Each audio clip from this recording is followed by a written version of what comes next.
گھبرائے تم خدا پر ایمان لاتے ہو تو مجھ پر بھی ایمان لاؤ۔ میرے باپ کے گھر میں بہت سے مکان ہیں، اگر نہ ہوتے تو میں تم سے کہہ دیتا،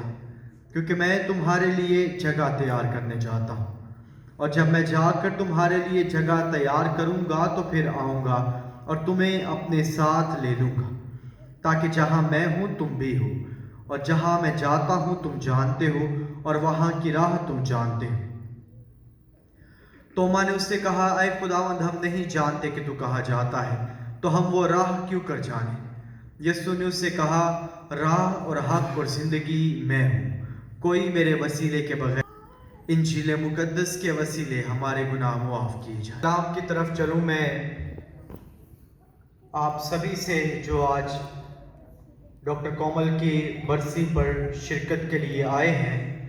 میں دلی طور پہ آپ سبھی سے ایک بار پھر سے اظہار تعزیت کرتا ہوں۔ یقیناً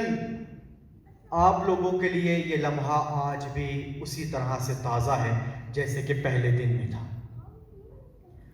اور شاید میرے الفاظ کے اندر بھی اتنی قوت نہ ہو کہ آپ کو میں کوئی تسلی دے سکوں، لیکن ہماری تسلی صرف خدا کے کلام سے ہے۔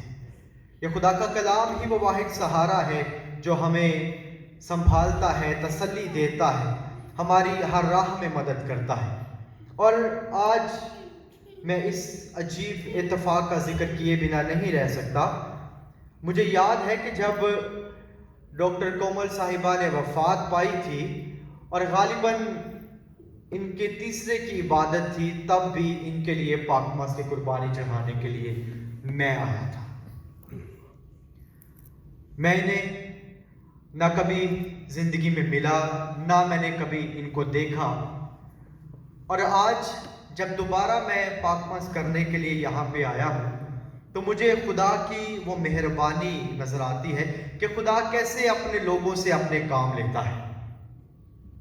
خدا جانتا ہے کہ اس نے کس سے کیا کام لینا ہے، اور خدا نے میرے ہی حصے میں یہ لکھا کہ میں ڈاکٹر کومل کے لیے آج پھر سے برسی کی عبادت بھی ادا کروں، تو میں دوسری دفعہ ان کے لیے پاک ماس کی قربانی چڑھانے کے لیے آیا ہوں۔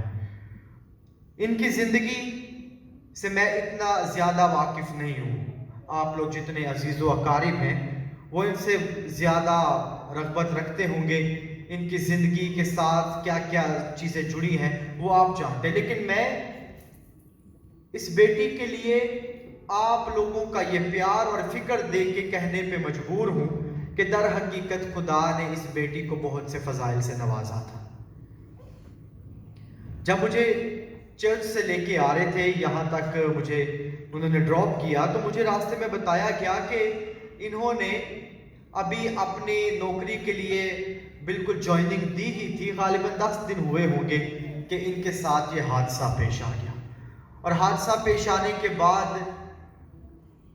وہ لوگ اس ایکسیڈنٹ کی جگہ کو دیکھ کے تو کراس کر کے گزر گئے۔ کچھ دیر کے بعد پتا چلا کہ جس کو ہم اگنور کر کے آئے ہیں یہ تو وہی تھا، کوئی اپنا تھا جس کو ہم نے اگنور کر دیا، اور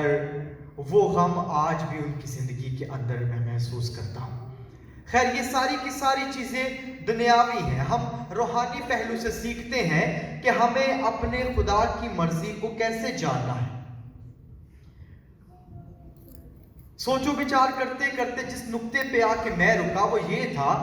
کہ جو کچھ بھی انسان کی زندگی کے اندر ہوتا ہے وہ خدا کی پاک مرضی کے مطابق ہے۔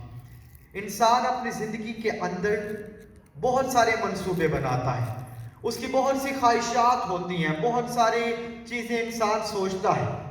لیکن ہوتا وہی ہے جو خدا چاہتا ہے، جس کے اندر خدا کی مرضی ہوتی ہے، اور خدا کی مرضی کو جان لینا ہی انسان کے لیے بہتر۔ جیسے ڈاکٹر کومل کی زندگی کے بارے میں اگر ہم لوگ بات کریں تو میں اس بات کو ان کی زندگی کو دیکھ کے یہ کہہ سکتا ہوں کہ یقیناً یہ ایمان میں اپنی زندگی گزارتی رہی ہیں، اس لیے آج بھی ان کو یاد کیا جاتا ہے۔ اور ایمان میں زندگی گزارنے والوں کے لیے خدا کے کلام میں بڑا خوبصورت وعدہ ہے کہ جان دینے تک وفادار رہے تو میں تجھے زندگی کا تاج دوں گا، اور زندگی کا تاج اسی کو ملتا ہے جو خدا کی وفا میں چلتے ہیں، جو خدا کی وفاداری کرتے ہیں۔